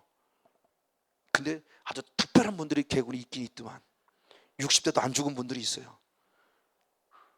근데 솔로몬이나 저나 똑같아요. 처음에는 내신은 지킨 것 같았어요. 근데 그 영향을 자꾸 받습니다. 사랑하는 여인들의 영향력을 받아요. 그러면서 결국 나이 먹었을 때 어떻게 됐다? 마음을 돌이켜 뭐를 쫓았어요? 다른 신, 하나님을 잊어버린 거예요. 이게 영향력이죠. 그 영향력의 모습이 이스라엘 후손들입니다. 그걸 누가 봤냐? 여로보암이라는 왕이 봤어요. 나라가 찢어지죠. 솔로몬 이후에. 그래서 결국 우상 숭배 때문에 나라를 찢어져요. 르호보암 아들이 남쪽 유다를 얻었고 북쪽 10지파 이스라엘을 얻은 그 여로보암이 어떻게 하느냐? 열왕기상 12장 28절의 말씀을 봅니다. 열왕기상 28절 30절까지. 열왕기상 12장 28절 30절까지 이렇게 해서 봅니다. 시작. 이에 계획하고 두 금송아지를 만들고 무리에게 말하기를 너희가 다시는 예루살렘에 올라갈 것이 없다. 이스라엘아, 이는 너희를 애굽 땅에서 인도하여 너희 신 하나님이라 하는 배들이 하는 돌이 두니라. 이 일이 뭐가 되었으니? 죄가 되었으니 이는 백성들이 단까지 해서 그 하나에게 숭배함이라. 아멘. 그걸 그대로 누가 따랐냐? 여로보암이. 왜? 솔로몬 왕을 봤거든요. 아, 저렇게 섬기는 거구나. 영향력을 봤어요. 영향력을 받아서 결국 여로보암도 바로 이것이 하나님을 우상으로 만들어 놓고, 야, 예루살렘까지 안 가도 돼, 여기 베들에서 예배 드리고 단에서 예배 드려, 여기서 예배 드려도 되라고 말하며 예배를 드리는 이 모든 게 죄예요. 이 모든 게 죄예요. 분명히 성경 말하면 죄예요. 그런 영역들이 지금 입혀지는 거예요. 그리고 더 나아가보면 잘 아합이에요. 아합 왕이 결국 누구예요?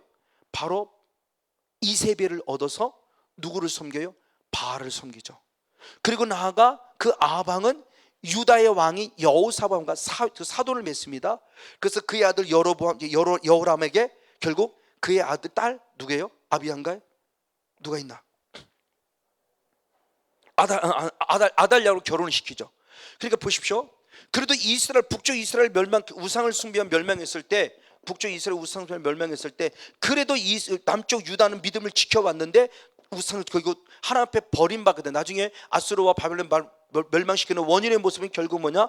이세벨의 영향력이 그의 딸 아달랴를 통해서 누구에게 들어왔어요? 남쪽 유다에까지 흘러 들어왔어요. 그래서 남쪽 유다도 멸망시켜요. 이 영향력, 이게 결혼. 그래서 주님의 방법은 아주 중요한 부분의 모습이 함부로 아무나 결혼하지 말라고 주님 분이 말씀하는 거죠. 근데 이런 이세벨의 영성이 지금도 있죠. 그 대표적인 게 두아디라 교회죠. 계시록 2장 20절입니다. 계시록 2장 20절. 계시록 2장 20절. 같이 한번 읽습니다. 시작. 그러나 내게 책망할 일이 있노라. 자칭 선지자라는 여자 이세벨을 내가 용납하매니 그가 내 종들을 가르쳐 깨워 행음하게 하고 우상의 제물을 먹겠다. 아멘. 자, 그때 당시, 이때 당시의 모습에 약 한 700년 전에 있었던 그 시대의 모습에 있었던 그 이세벨의 존재가 아합을 꼬셔서 결국 우상을 숭배함으로 행음하게 만들고 우상 숭배하게 했어요. 그 영향력이 지금 미쳤는데, 그로부터 신약 시대에 들어왔는데 마지막의 모습에도 보니까 두아디라께 어떤 것이냐, 그 영성을 일려받은 이세벨은 또 다른 여자 선자가 들어와서 두아디라교를 파괴시켜가요. 어떻게 파괴시켜요? 우상을 숭배함으로 말미암아 결국 교회를 파괴시켜가고 있어요. 그럼 지금은 오늘날 교회는요, 오늘날 교회도 그 육신적인 행음을 해야만, 육신적인 우상을 숭배하면 아니고, 제가 말씀드렸지만 에스겔서 우상의 개념은 다 마음으로 우상을 얘기해요. 에스겔 선자는 마음의 우상을 얘기해요. 형상적인 우상이 아니에요. 마음의 우상들이 있어요. 내 마음의 우상들. 하나님이 계속 지금 에스겔서를 타치합니다. 이스라엘 백성의 마음의 우상들의 모습을 타치시켜요. 내 안에 마음의 우상이 있어요. 이게 물질이에요. 이게 명예예요. 이게 성공이에요. 목회 성공의 것인데 이게 우상은 아닌가요? 성도가 많아지는 것이 이게 우상은 아닌가요? 정말 하나님 때문에, 그 영혼의 구원 때문에가 아니라 사람이 많아야 될 이 목적 하나가, 교회 부흥 자체가 혹시 목적이 돼서 이것이 되게 우상이 되고 있지는 않냐는 거예요. 이 이세벨의 영성이 지금 우리 안에 들어오고 있다는 거죠. 교회를 파괴시켜가요. 성적으로 파괴시키고요, 성공주의에 파괴시켜요. 만모니즘에 파괴시켜가고, 얼마나 우리의 존재를 파괴시켰는지 몰라요. 목사를 파괴시키고 성도를 파괴시킵니다. 그러면서 현대라고는 또 다른 모습에 닿고 현상을 따라가게 만들고 트렌드를 따라가게 만들고, 안 그러면 또 처진 사람처럼 얘기하고, 합법적이에요. 합리적이에요. 그것에 미혹되지 마세요. 새로운 것에 자꾸 미혹되지 마세요. 정말 주님이 원하시는 것이 무엇인가를 찾아갈 수 있는 영성의 모습이 필요함에 대한 부분을 이야기합니다. 맞습니다. 그래서 사도 바울은 귀한 걸 얘기했으니 고린도후서 6장 14절부터 16절, 고린도후서 6장 14절부터 16절 같이 한번 읽습니다. 시작. 너희는 믿지 않는 자와 멍에를 같이 하지 말라. 의와 불법이 어찌 함께하며 빛과 어둠이 어찌 함께하며 그리스도와 벨리알이 어찌 조화되며 믿는 자와 믿지 않는 자가 어찌 상관할 것이냐. 하나님의 성전이 우상과 어찌 일치리 되리요. 우리는 살아계신 하나님의 성전이라. 이와 같이 하나님께서 가라사대 내가 저희 가운데 거하며 두루 행하여 나는 저희 하나님이 되고 저희는 나의 백성이 되라 하시는. 아멘. 자, 16절의 말씀에 하나님의 성전과 우상이 어찌 일치가 되리요. 그러면서 앞절에 나갑니다. 14절부터 보면은 결국 뭐예요? 하나님의 성전은 뭐고 우상은 뭐냐는 겁니다. 그걸 비교해 놓은 거예요. 그 비교할 때 14절 다시 한번 봅니다. 14절부터 보면은 그렇게 표현했습니다.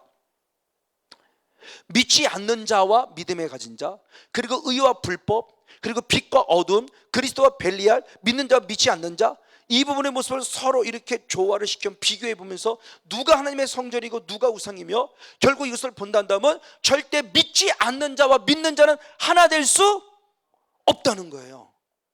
그러니까 특별히 청년들 아직 결혼 안 했으면 정말 빨리 그 상대방을 예수 믿게 하기 전까지는 결혼하지 마세요. 물론 하나님이 그를 십자가로 줬다는 건 또 다른 모습이겠지만 그럼에도 불구하고 빨리 예수 믿게 하기 전까지는 그나마 빨리 예수 믿게 해. 영적 싸움까지 올라온 영성이 되면 더 좋겠지만 그렇지 않다면 주님 말해요. 하나님의 성령과 우상이 어찌 하나 될 수 있겠냐? 믿는 자 믿지 않는 자 어찌 하나 될 수 있겠냐? 그리스도와 벨리알이 어찌 하나 될 수 있겠냐? 예수 그리스도를 믿는 사람까지 결혼해도 끊임없는 갈등 속에 살아가는데 믿지 않는 자와 살면서 갈등하지 아니하고 행복한 가정을 이루겠다고요? 나는 그 가정을 전도시키겠다고요? 축복해요. 그런 남편부터 빨리 전도하고서 결혼해서 시댁을 복음화 시키세요. 아직 결혼하지 않았는데 벌써 아직 예수 그리스도를 나의 구원자를 믿지 않는데 결혼을 하지 마세요. 그게 성경적인 답이에요. 근데 우리는 너무 사랑하니까 한대요. 제가 예전에 부모사에 있을 때 청년들을 한번 했어요. 성이라는 부분과 결혼에 대한 부분을 얘기했어요. 오히려 남자들이 더 보수고 여자들은 성관계 하겠대요. 그래서 왜 그랬대요? 사랑하니까요. 그래서 물어서 그 사랑이 영원하냐? 그럼 어쩔 수 없죠 뭐. 이게 여자의 마인드예요. 이게 지금 이게 벌써 20년 전이에요. 20년 전 때 여자 청년들의 사고입니다. 나름대로 꽤 큰 교회 제가 부모살이 있으면서 가서 청년들을 수련하면서 얘기했어요. 남자는 오히려 사랑하기 때문에 보호하겠다고 그래요. 잘한다고 했어요. 남자는 사랑하기 때문에 보호한다고 그러는데 여자들은 안 믿는 사람인데 더더욱 사랑하니까 관계를 해줄 수 있대요. 왜? 사랑하니까. 그럼 사랑이 영원하냐? 아니요, 그럼 할 수 없죠 뭐. 이게 지금 우리들이 이게 제가 20년 제가 실제로 경험한 거예요. 결혼에 대한 부분의 모습과 쭉 읽으면서 우리가 크리스찬으로서 성에 대한 부분을 어떻게 해야 될 부분의 모습인가를 청년들에 가르쳤던 부분이 있었어요. 너무너무 우리가 크게 오해하고 있어요. 바로 이런 부분들. 그러니까 이 우상 숭배라는 이 영성이 흐르는 그 초점을 성경의 답을 찾으면 결국은 어디냐? 결국은 이런 부분에 결혼이라는 부분을 통해서 합법적으로 들어와서를 다 망쳐요. 바로 이런 부분들의 모습이 너무나 중요한 부분의 모습을 성경에 살펴볼 수 있습니다. 맞습니다. 이런 결과가 결국 우리들의 삶 속에 어떤 결과를 가져오느냐는 겁니다. 그 결과의 모습이 봤을 때 어떤 부분의 모습이냐? 자, 출애굽기 20장 5절 말씀을 대표적으로 봅니다. 출애굽기 20장 5절 말씀 같이 해보겠습니다. 시작. 그것들에게 절하지 말며 그것들을 섬기지 말라. 나 여호와 너희 하나님은 질투하는 하나님인즉 나를 미워하는 자의 죄를 갚되 아비로부터 아들에게로 3, 4대까지 이르게 한다. 아멘. 하나님은 누구예요? 질투하는 하나님. 그래서 나를 미워하는 자의 죄를 분명히 주님 뭐예요? 갚아요. 보응하신다 그랬어요. 어떻게까지 갚아요? 3대, 4대까지. 저는 아까 그래서 그 모습을 그렇게 표현했죠. 단순히 아버지가 잘못된 그 죄에 대한 대가를 3대가 받는다는 3대, 4대까지 받는다는 그런 개념으로 보지 않고 그 죄성이 흘러 그 아들도 똑같이 계속 우상을 숭배하고 있기 때문에 결정적인 모습에 그 죄값을 받게끔 만든다. 저는 이렇게 이해하고 싶다고 그랬어요. 물론 성경의 말씀에 내가 그렇게 안 했음에도 불구하고 그런 영향을 받을 수 있어요. 저도 그랬으니까요. 저는 우상 숭배하지 않았어요. 근데도 그럴 수도 있어요. 그런 부분의 모습도 있을 수 있지만 그것을 갖고 단순히 가기는 저주다라는 개념으로 본다면 지금 교리적으로 부딪혀요. 그럼 저 모습을 저 어떻게 이해할까의 모습을 저도 지금 계속 묵상하며 나름대로 생각해 보는 거예요. 3대 4대까지의 모습이라는 게 단순히 저주받는다는 그런 개념이 아니라 그 죄성이 계속 흐르고 있다. 그래서 제가 죄성에 대한 모습, 악한 일 처리의 모습을 바로 그렇게 말씀드리는 거죠. 내 안에 남아있는 죄는 용서받지만 죄는 예수의 일을 통해 저는 용서받지만 내 안에 뭐는 남아있다? 죄성. 그 죄성이 바로 마귀의 성향이다. 그걸 처리해내야 된다. 그렇죠. 아버지가 있으면 할아버지가 있으면 아버지가 있고 아버지가 있으면 아들도 있고 손자도 있다라는 거예요. 그 개념 속에 그 영성의 모습이 계속 남아서 결국 나를 그렇게 힘들고 어렵게 만드는 죄성이라는 개념으로 보자.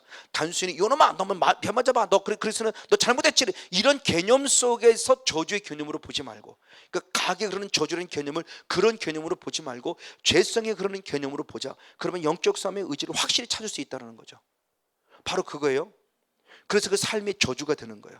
그래서 주님은 친히 말씀했죠. 신명기 27장 15절이죠. 저주를 선포했을 때 주님 신명기 27장 15절에 그렇게 말씀했습니다. 같이 한번 읽습니다. 시작. 장색의 손으로 조각하였거니와 부어 만든 우상은 여호와께 가증한 것이니 그것을 만들어 은밀히 세우는 자는 무엇을 저주를 받을 것이랄 것이 아멘. 모든 백성은 무엇하라? 응답하여 아멘을 지어다. 자, 저주를 선포하고 주님이 뭐라고 그랬어요? 아멘하라고 그랬어요. 우리는 저 말씀을 아멘으로 받아야 돼요. 아멘. 왜? 그것이 이루어져야 진짜 말씀이니까. 그렇죠? 좋은 말씀만 이루어져야 하나님의 말씀이 진리가 아니에요. 하나님의 말씀이 선포된 게 다 이루어져야 돼요. 그래서 느헤미야 9장 11절로 13절까지 쭉 말씀을 보면 느헤미야가 회개하죠. 뭐라고 합니까? 우리가 하나님을 알지 못했고 말씀을 알지 못해 범한 죄였습니다. 결국 오늘 이렇게 된 것은 우리가 하나님의 말씀에 불순종했으니 모세의 율법에 기록된 대로 오늘 이렇게 우리가 삶의 저주를 당하고 있습니다라는 느헤미야가 고백을 해요. 너무너무 중요한 시적 고백이죠. 모세의 율법에 기록된 대로 되었다는 걸 인정해요. 아, 모세가 기록한 말씀대로 되어졌구나. 그럼 우리도 정말 말씀대로 되어졌네. 제 목회 그런 거죠. 제 목회가 결국 성도가 떠난 아픔을 겪고 있는 모습이 제 목회에서 이거구나. 이 죄성에 남아서 결국 결정적인 순간에 내 안에 이 죄성 때문에 결국 이런 결과를 만들어가고 있구나. 이것을 깨닫는 거예요. 바로 그 모습입니다. 그리고 더 나아가 우리 영혼의 지옥이죠. 그 우상숭배는 우상숭배로 이 땅에 살아서 그래도 천국 가고 이 땅에 살아서 그래도 그나마 고통당하면 괜찮은데 이 땅에서 고통으로 끝나면 결국 영혼의 지옥이란 말이에요. 둘째 사망이라고 그랬어요. 우상숭배자는 둘째 사망이 건너. 그러면 중요한 분이 어떻게 이 문제를 해결할 것이냐. 느헤미야 8장 2절을 봅니다. 이 문제를 해결해야 돼요. 우상숭배의 모습이 있는데 느헤미야 8장 2절. 자, 느헤미야 9장 2절. 느헤미야 9장 2절. 죄송합니다. 느헤미야 9장 2절. 시작. 모든 이방 사람과 무엇하고 절교하고 서서 자기의 죄와 열죄의 허물을 자복하라. 아멘. 가장 먼저는 우상 숭배의 영성을 차단하고 끊어내고 다시 하나님의 이 저주를 축복으로 바꾸어 갈 수 있는 첫 번째 통로는 뭐냐? 무엇이다? 회개다. 회개. 자기의 죄와 더불어 열조가 범한 죄를 회개해야 돼요. 내가 범한 우상 숭배뿐만이 아니라 열조가 범한 우상 숭배죄도 해야 된다. 그래서 자기가 범한 자범죄 먼저 회개, 그리고 열조가 범한 죄를 회개하라고 그랬어요. 자, 왜 자범죄를 회개하라고 그랬을까? 중요하죠. 자범죄는 오늘 입장에서는 내가 범한 죄는 내 입장에서는 자범죄지만 내 아들과 내 손자 손녀에 보면 누가 범한 죄예요? 조상이 범한 죄죠. 그러니까 지금 내가 자범죄를 처리한다는 것은 내 후손들에게 죄성을 흘려보내지 아니한다는 거예요. 열조로부터 오는 죄에 대한 모습에 머무르지 마시고요. 오늘 내가 범한 자범죄를 처리해야 내 후손들에게 흘러가는 이 더럽고 추한 영성을 끌어내고 막아낼 수 있다는 거예요. 그러니까 자범죄가 이렇게 중요해요.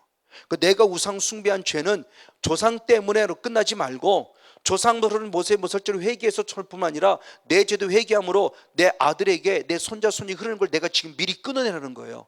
그래서 아들의 이 자녀들이 훨씬 더 영적으로 풍요롭게 살아갈 수 있도록. 그래서 이분의 모습을 얘기하면서 내가 범한 자범죄와 열조가 범한 죄의 모습을 회개해야 돼요. 그는 회개했습니다. 그는 회개함으로 끝나냐? 아니다. 회개하면 분명히 죄 사함 받고 우리는 분명히 무엇을 선물로 받는다? 성령을 선물로 받는다. 그러면 성령을 선물로 받으면 어떻게 되느냐? 성령 선물로 받은 자는 무엇을 성령을 심리고 누구를 쫓아내므로 귀신을 쫓아내므로 무엇에 하나님의 나라를 이루어가야 돼요. 이것이 바로 우상 타파죠. 그래서 종교개혁을 일으킨 대표적인 인물들이죠. 종교개혁을 일으킨 대표적인 인물들의 모습, 바로 히스기야 왕이나 그리고 느헤미야 선지자나 요시야 왕의 첫 번째 한 종교개혁의 첫 번째는 다 우상을 타파했어요. 산당부터 시작해서 우상들을 다 제거했고 다 가루로 만들어버렸고 다 불태워 없애버렸어요. 그러니까 종교개혁의 출발점이 뭐냐는 거죠. 우상 타파예요. 그럼 내 안에도 마찬가지, 영적 흔적들, 이 찌꺼기들, 내 의도와 내 의도 상관없이 혈통타고는 이 찌꺼기들, 내가 결혼한 거 아니었어요? 내 조상들이 이렇게 결혼해서 이렇게 내려왔어요? 나도 이방인 또 다른 예수를 믿지 않는 이방 여인과 결혼해, 이방 남자와 결혼해요? 그럼 내 우선에 그 흘려보내는 거, 이거 빨리 차단하고 끊어내야 된다. 회개하자. 그리고 차단하고 끊어내라. 오직 누구를 심입어서? 성령을 심입어서. 성령은 가능해요. 그러면 악한 영이 떠나가 또 다 되는 거냐? 아니다. 오늘 바로 그 말씀이죠. 요한일서 2장 5장 21절의 말씀에 자신을 지켜 우상에서 무엇하라? 멀리 하라요. 우상으로부터 멀리 해야 돼요. 그러니까 우상을 쫓아냈다 끝난 것이 아니라 우상으로부터 멀리 하라요. 자기를 피해야 돼요. 우상으로부터. 그래서 고린도전서 5장 11절 말씀 먼저 보겠습니다. 고린도전서 5장 11절 말씀 그렇게 표현했습니다. 같이 한번 읽습니다. 시작. 이제 내가 너에게 쓴 것은 만일 어떤 형제라 일컫는 자가 음행하거나 탐남하거나 우상숭배를 하거나 후욕하거나 술 취하거나 토색하거든 사귀지도 말고 그런 자와 함께 먹지도 말라. 아멘. 우상 여러 가지 다른 것이 음행도 있고 너나도 그렇지만 우상숭배자가 있거든 무엇하지 마라? 사귀지 마라. 무엇하지 마라? 함께 먹지도 말라. 이게 영적으로 분명히 왜? 내 영성을 흘려보낼 정도가 되면 괜찮은데 내 영성이 흘려보낼 정도가 아니라 누군가의 영성을 흘려받을 정도가 된다면 성령 충만한 자를 만나면 유익이지만 그렇지 않은 자를 만나면 영적인 흐름 속에 분명히 나는 난이나 섬추라는 거죠. 그래서 언젠가도 제가 한번 얘기를 했죠. 어느 여자분은 젊은 분이에요. 이렇게 사역합니다. 하나님 한상관대에 보여줘요. 이단이라고 써 있어요. 그래서 나사렛 예수 믿으면 이단은 나와. 자, 우상 숭배할 때 별로 반응이 없었는데 이단에 나와. 그러니까 막 콜록콜록만 나오기 시작했어요. 다 끝나면 물어봤어요. 무슨 이단이에요? 그랬더니 자기는 이단이 없대요. 자는 예수 다른 신을 믿어본 적이 없대요. 근데 하나님이 분명히 이단이라고 그랬고 이단이라고 나오니까 영적 반응이 있었는데요. 그랬더니 한참 생각해보더니 그럼 왜요? 그랬더니 신천지 사람하고 처음에 신천지 몰랐기 때문에 신천지 사람하고 몇 번 만나면서 식사하고 하여튼 그런 모습이 있었다는 걸 얘기를 하는 거예요. 그러면 그게 영향력을 준 것 같으네요 라고 저는 봤어요. 왜? 정확하게 한 사람 가운데 그의 머리에 그 여자 성도의 머리에 이단이라고 써 있었기 때문에 이단의 영 나와. 그런데 반응이 됐었으니까. 다른 거 명것들은 반응이 없었는데 그런 반응이 있었으니까 그럼 이단이 뭐지? 본인이 다른 신을 섬겨본 적이 없다니까. 근데 그 신천지에 한번 미혹을 처음에 신천지 몰랐기 때문에 미혹을 받아서 잠깐 대화를 나눴고 식사를 같이 했고 성경 공부하기 바로 전까지 두세 번인가 만났던 경험이 있다는 얘기를 하는 거예요. 그런 분이 영향력이 있었다는 거죠. 그래서 제가 이 은혜 있고 가장 먼저 깨닫는 게 새벽마다 지금도 마찬가지지만 하루를 마치고 시작할 때 가장 먼저는 누구를 만난지 모르기 때문에 하나님 내 머리부터 발까지 영과 혼과 육에 예수 피를 뿌리고 바르고 덮습니다. 저 어떤 것들이 영향력을 받지 않도록 예수 피로 덮어주시고 청문처로 둘러서 진치도 보호해 주시옵소서. 이 사이 지금도 끊임없이 하는 거예요. 새벽 넘어 가장 먼저 이거예요. 그리고 하루를 마무리 때 다시 한번 영적인 청소하고 또 자고. 왜? 영향력을 받을 수 있다는 거예요. TV를 보면 영향력을 받을 수 있고 사람을 만나는 영향력을 받을 저분은 그 사람처럼 그분은 전혀 그런 의도가 없어요. 근데 영의 세계에서는 그런 영향력을 내가 받을 수 있다는 거죠. 그렇죠? 누군가를 만나면 괜히 머리가 아파요. 마음이 편치 않아요. 영향력이 와요. 집에 돌아가는데 마음만 편치를 계속 안 해요. 누군가를 만나면 마음이 기뻐요. 그 사람은 선영의 사람이었어요. 근데 마음이 편치 않아요. 그 사람이 결국 예수님을 나의 구원자로 믿지 않는 또 다른 사람이었어요. 또 다른 영향을 받아요. 바로 그 모습입니다. 사귀지 말라. 그런 건 반면에 고린도전서 10장 14절 그렇게 표현했습니다. 고린도전서 10장 14절 한번 같이 한번 읽겠습니다. 고린도전서 10장 14절 한 절 말씀을 같이 한번 읽습니다. 시작. 그런즉 내 사랑하는 자들아 우상 숭배하는 일을 무엇하라? 피하라. 그렇죠? 자, 멀리하라. 사도요한은 멀리하라. 사도 바울은 피하라. 그리고 결국은 쫓아내라는 거죠. 그러니까 가까이 접하지 않은 것이 좋다. 어렸을 때죠. 저는 어렸을 때 제사 자리는 참석을 했어요. 왜? 저 혼자만 예수를 믿으니까. 그때마다 큰아버지가 꿀밤을 때렸어요. 너 이놈 새끼 너 절 안 해? 안 합니다. 그랬어요. 근데 중학교 1학년 때인가 한번 꿀밤 때 엄청난 협박에 제가 밀려갖고 산소 앞에 가서 절한 적 한 번 있어요. 그래서 그거 회개했어요. 어렸을 때 회개했어요. 어렸을 때. 큰아버지의 협박에 눌려서. 물론 큰아버지는 나중에 예수 믿고 돌아갔지만 그때는 중학생 때 겁나잖아요. 큰아버지가 뭐라 그러면은 다른 사람은 겁이 안 나는데 큰아버지가 왜 경찰이었거든요. 되게 겁났어요. 막 욱박지면 절 안 해 막 그러면. 그래서 한번 산소 앞에 절했다가 저 철저히 회개했어요. 어렸을 때 회개했어요. 그래서 이런 것들이죠. 피할 때는 피해야 되는데 갈 길이 있다면 우리는 반드시 기도해야 돼요. 철저히 보호해야 돼요. 그리고 영향력을 받지 않는 영성의 모습을 가질 수 있는 충만함을 가져야 돼요. 그리고 목숨 걸고 절하지 말아야 돼요. 아니면 피하세요. 멀리해야 돼요. 멀리하라 피하라 그랬어요. 바로 이분의 모습이요. 이것이 회개를 통해서 결국 우리들의 모습의 영적 싸움이고 영적 싸움이 됐으면 사울의 차원에서 이제는 멀리해야 되고 피해야 되고 사귀지 말아야 돼요. 하나님의 은혜를 계속 기름 부음 받는 자가 되어서 영적인 싸움에 승리된다. 만약 내가 하지 않으면 그것은 누구냐? 내 아들에까지 주님이 하신다. 그 사사기 3장 2절 말씀에 주님 바로 그 말씀한 거죠. 사사기 3장 2절을 봅니다. 내가 지금 하지 않으면 결국 그 아픔이 누구에게 그러냐? 자녀들에게. 그래서 영적 싸움은 우상을 타파하는 것은 선택에는 필수라는 겁니다. 같이 한번 읽습니다. 시작. 이스라엘 자손의 세대 중에 아직 전쟁을 알지 못한 자들에게 그것을 가르쳐 알게 하라사 남겨두신 열국은. 하나님 반드시 그것을 해야 돼요. 성목사가 알려줬는데 성목사가 안 했어요. 그럼 누구에게 해야 돼요? 내 아들에게. 근데 아들이 그것을 훈련하고 경험하고 체험하고 깨달아 알기까지는 그는 끊임없는 고통을 당해야 돼요. 이게 뜻모를 고난이죠. 우상 숭배 때문에 당하는 고난이에요. 이제 이것을 알고 있기 때문에 저는 절대 차단하는 겁니다. 내 자녀에게 저는 물질의 축복을 저는 아무 걸 가진 게 없어요. 그러면 영성에 대해서는 물려줘야 돼요. 그럼 저는 이것을 지금 하는 수밖에 없습니다. 차단하고 끊어냅니다. 그래서 내 아들에게 딸에게 그래도 좋은 영성, 성령의 거룩한 영성만 우선은 물려주고 싶어서. 근데 내가 안 한다? 그럼 누가 해야 돼요? 하나님은 이것을 촛대를 옮겨서도 합니다. 누구의 아들에게 딸에게 가르치죠. 아들과 딸도 안 해요? 그러면 누구에게? 손자 손녀에게 가르쳐. 이건 선택이 아니에요. 필수예요. 해야 될 일이에요. 우상을 타파해야 돼요. 우상을 끄집어내야 돼요. 우상을 멀리해야 돼요. 영적 흔적, 영적 찌꺼기까지 다 올라오게 주님 원하셨어요. 찌꺼기까지 뿌리채 뽑으라고 그랬어요.